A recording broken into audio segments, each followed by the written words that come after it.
இல்லை இதில் இந்த விமர்சனங்கள் ஒரு போட்டியிடுறாரு நீங்கள் கேள்வி எழுப்புறது வரைக்கும் ஓகே. திரு அமித்ஷாவுடைய இந்த இதுக்கு reaction, Modiji mat one attempt and Chandrayaan mission to the moon பற்றி சொல்கிறாரு, was launch successfully. Sonia Gandhi has attempted to launch this yarn called Rahul Baba 20 times, but her attempts have not been successful. என்ன இது சொல்ல வரீங்க? 20 கம்மி. ஏன்னா 2014 இருந்து 10 வருடங்கள் என்ன விதமான பரப்புரையை மேற்கொள்கிறீர்கள்?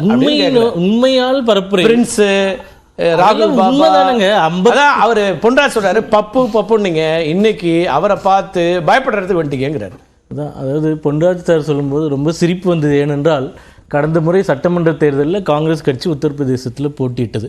404 இடங்களில் 2 எம்எல்ஏ இடங்களை ஜெயித்தது. வாக்கு சதவீதம் வந்து 2.3. எஸ்.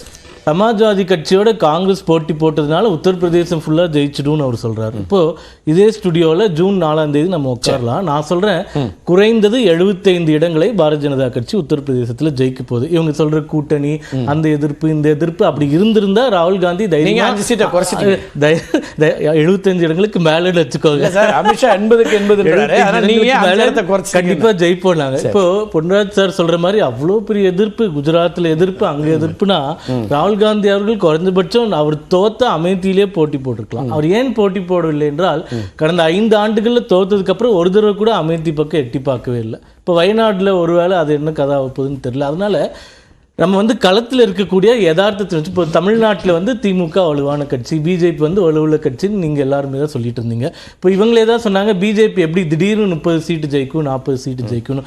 அதே ஃபார்முலாவை இவங்க உத்தரப்பிரதேசத்தில் அப்ளை பண்ணுறாங்க. எங்களுடைய கருத்து என்னவென்றால் அவர் ரேப்ரேலில் நிற்கட்டும், அமேத்தியில் நிற்கட்டும், எங்கே வேணாலும் நிற்கட்டும், முதல் முறையாக ஒரு காந்தி குடும்பத்தை சேர்ந்தவர் ஒரு தொகுதியிலிருந்து பயந்துட்டு போறார் என்பது அந்த எலெக்ஷனை அவங்களே முடிவை சொல்லிடக்கூடிய ஒரு மெசேஜ் தான். இப்போ ரேப்ரேலியில் அவர் போட்டி போடுறதுனா இதற்காக தொகுதிகள்ல ஒண்ணு சார். அது ரெண்டுமே அவங்க குடும்பம் தொடர்ச்சியா கண்டெஸ்ட் சொல்லுங்க. அவங்க அம்மா நீங்க முதல்ல என்ன சொல்லிட்டு இருந்தீங்க? ஸ்மிருதி இரானி என்ன சொன்னாங்க?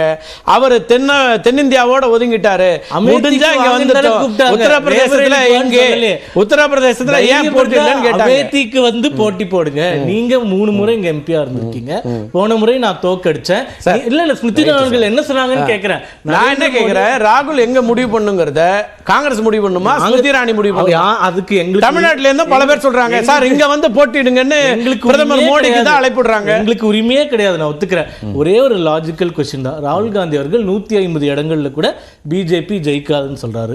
மிகப்பெரிய எதிர்ப்பு அலை இருக்குன்னு சொல்றாரு. அப்ப உங்க குடும்பம் 50 ஆண்டுகளாக ரெப்ரசன்ட் பண்ண அமேதி தொகுதியில் நீங்கள் ஏன் போட்டியிடவில்லை? பயமா? அதுக்கு காரணம் என்ன? நான் இன்னொன்னு சொல்லிடுறேன், யாருமே சொல்ல மாட்டாங்க. அதாவது ஒரே நிமிஷம் ப்ளீஸ். அமேதி தொகுதியில இதே ராகுல் காந்தி ஸ்மிருதி இரானியை 2014 1 லட்சம் வாக்கு வித்தியாசம் தோற்கடிச்சார். அங்கதான் அப்ப தோற்கடிச்சிருக்காரு. அதாவது ராகுல் காந்தி 2014 4 9 14 3 தேர்தலில் ஜெயிச்சிருக்காரா? 3 தேர்தலையும் சமாஜ்வாதி கட்சி ஃப்ரெண்ட்லி ஃபைட். 78 தொகுதியில சமாஜ்வாதி போட்டியிடும், இந்த 2 தொகுதியில போட்டி போட மாட்டாங்க. கடந்த 2019 எப்படி அவர் தோத்தாருன்னு சொல்றேன். சமாஜ்வாதி கட்சியும் போட்டி போடவில்லை, பகுஜன் சமாஜ் கட்சியும் போட்டி போடவில்லை.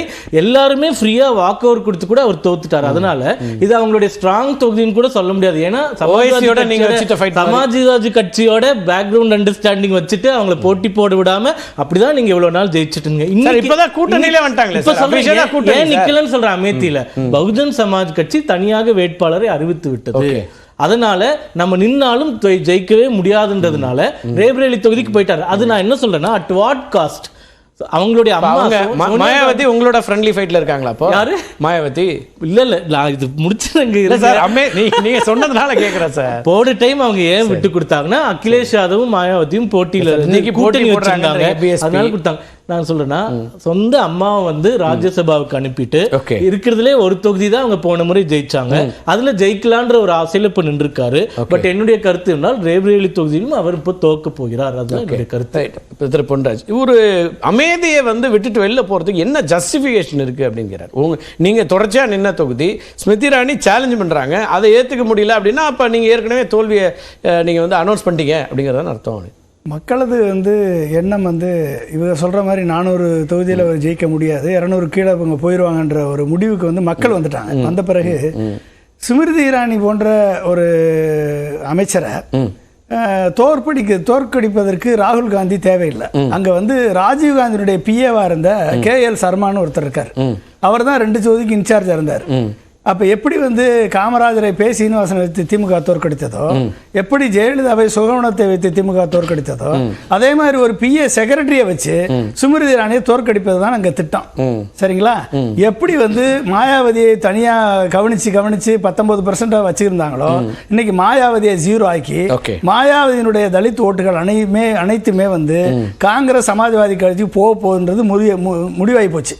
அப்ப சமாஜ்வாதி காங்கிரஸ் கூட்டணி கண்டிப்பா வந்து இவர்கள் ஒதுக்கி தனித்தனியா வச்சிருந்த முஸ்லிம்கள் ஒண்ணா வராங்க, சிறுபான்மையினர் ஒண்ணா வராங்க, தலித் ஒண்ணா வருது, அதர் OBC இன்னைக்கு புரிஞ்சுக்கிட்டு ஒண்ணா வரும் பொழுது இவர்கள் உண்மையிலேயே மக்களது எண்ணங்களை பிரதிபலிக்க வகையில் தேர்தல் நடந்தால் கண்டிப்பாக வந்து இவர்களால வந்து உத்தரப்பிரதேசத்தில் 40 கூட வராது. முன்னாடி ஒரு கேவியட் போடுறீங்க, என்னது மக்கள் எண்ணங்களை பிரதிபலிக்கும் வகையில் தேர்தல் நடந்தால் EVM ஒன்று இருக்குல்ல, உச்சநீதிமன்றம் வரைக்கும் அதை கிளியர் பண்றாங்களே சார். உச்சநீதிமன்றத்தை தான் வந்து உச்சநீதிமன்றம் வந்து சரியான கேள்வி கேட்கல, சரியா அதை கன்சிடர் பண்ணல.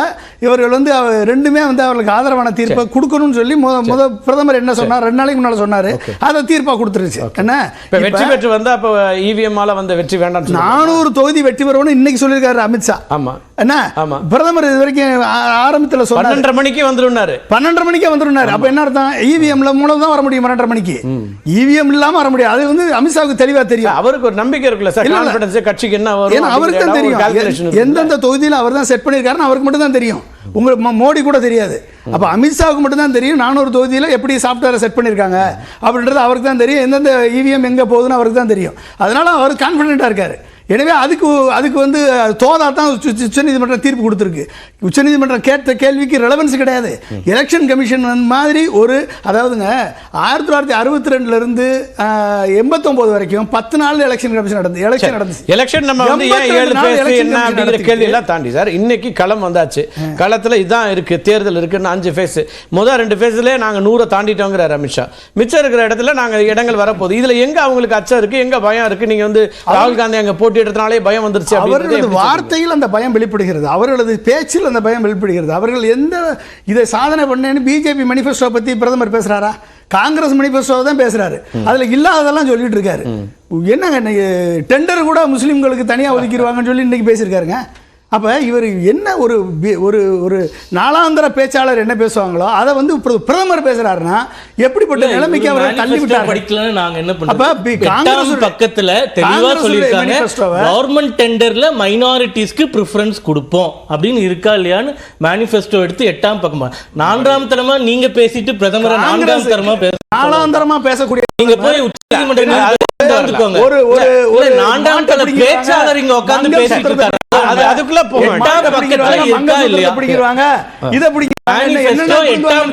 இருக்கா இல்லையா?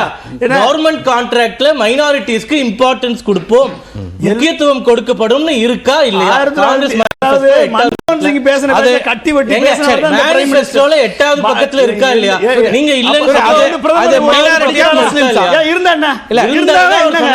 நாலாம் தல பேச்சாளர் அதுக்குள்ள இவர் என்ன கழட்டிட்டாருன்னு உச்ச நீதிமன்றத்தை கேட்கிறாரு. ஆரோக்கியமான பேச்சுதெல்லாம் இந்த சேனல் ஊக்குவிக்கிறாங்க இல்லங்க. ஆரோக்கியமான அவமதிக்கிறது, பிரதமரை 4ஆம் தரம் சொல்றது, எந்த கட்சியும் ஒவ்வொருத்தருக்கும் அப்படி பேச முடியாது.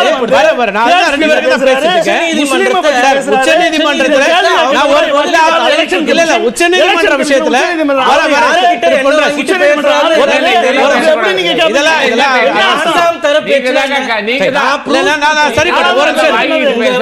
ஒரு நிமிஷம்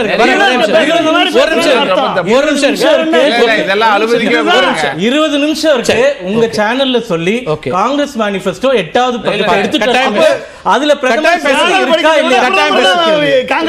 கட்டாயம் பேசுவோம். நானே எடுத்து தரேன். காங்கிரஸ் மேனிஃபெஸ்டோ படிக்கிறாரு. 8வது பேஜ்ல பேச வேண்டிய பிரதமர் காங்கிரஸ் அந்த விமர்சனம் வைக்க உங்களுக்கு உரிமை இருக்கு. அந்த காயின் பண்ற டெர்மினாலஜி எல்லாம் நம்ம வந்து ஒரு பொது விவாதத்தில் வரும்போது இன்னும் சிறப்பாக வைக்கலாம். அதுதான் என்னுடைய கருத்தும் கூட. நான் என்ன கேட்கிறேன், மைனாரிட்டிஸ்னு இருக்கா, முஸ்லீம்னு இருக்கா?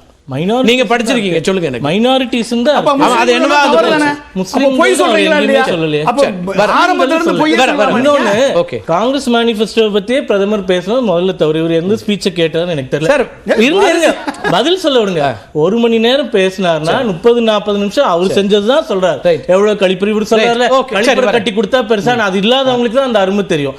தண்ணி பைப்பு கொடுத்துட்டா பெருசான்னு சொல்றாரு, அது கார்பரேஷன் வேலைதான். ஆனா தமிழகத்துல ஆட்சி நடத்தி தமிழகத்துல கடந்த 5 வருஷத்துல கட்டாம வச்சிருந்திருக்கீங்க நீங்க. தமிழகத்துல அதனால இப்ப கழிப்பறை கட்டி தமிழகத்துல உத்தரப்பிரதேசத்துல எத்தனை கழிப்பறை?